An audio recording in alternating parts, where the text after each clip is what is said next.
Sadgurunath Maharaj Ki Jai, and welcome to Jagadambe Reads the Holy Books of India, Bhaktavijaya317.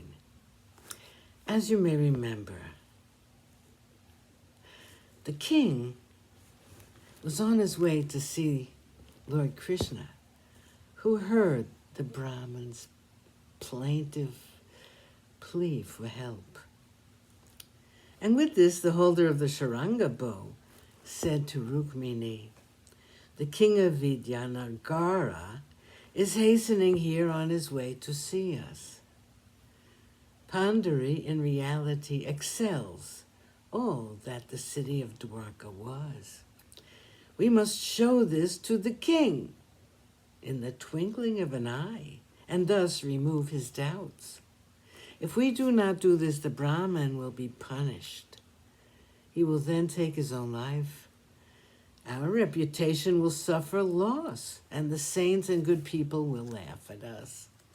The mother of the world, after listening to these words, made at once a namaskar at his feet and said, "I shall bring here at once the buildings of Vaikuntha, Vishnu's heaven, and show them to the king." No sooner did she think this than in less than a moment it all took place.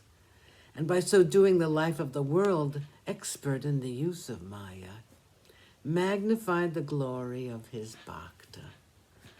The king has a glorious vision. Now let us turn to Ram Raja. As he was hastening along and arriving near Pandharpur, and while the Brahmin, in great fright, was imploring the aid of the husband of Rukmini, Ram Raja called the Brahmin into his presence and said, "If you do not now satisfy my doubts, I shall bring to you dishonor." He called for an elephant to be brought to him and seated himself on its canopied seat. From this height he gazed at the city of Pandari and saw a strange and marvelous sight. Just as the constellations appear about the full moon, so around about the pinnacle of the temple, lustrous buildings seemed to glitter. As the king saw this wonder, he was overwhelmed with amazement and exclaimed, "Pandari looks exactly as the Brahmin had described it to me." Repentant in heart, the king descended from the elephant and, making a prostrate namaskar to the Brahmin, said, "I see before me exactly what you described to me. It was my ignorance that made me proud and led me to wrong thoughts." With these words, the king again made the Brahmin a namaskar, and freeing his mind of all ill feeling, he sat at his feet. The Brahmin himself was also amazed and exclaimed, "The husband of Rukmini has indeed come to my rescue."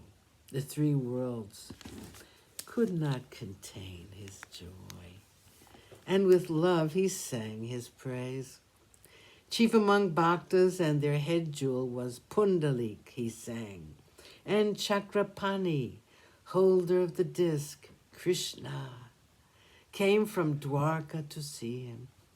Of all the sacred waters, the Ganges is considered the chief, and yet the Chandrabhaga surpasses her. By the mere sight of her, the world is purified. She permits no place for pride. It is true that the life of the world dwells in such places as Mathura, Gokul, and Vrindavan. Sri Krishna resides also in Dwarka for the sake of his bhaktas. But to me, the glory of the sacred place seems incomparable. Thus, with utter abandonment, the Brahmin in his love sang of the glories of Pandari. The king now had cymbals and drums brought and made a celebration. He gathered together the Vaishnava bhaktas, and loud was the joyful noise they made. Sadgurunath Maharaj Ki Jai. Thank you for coming. hope you come again.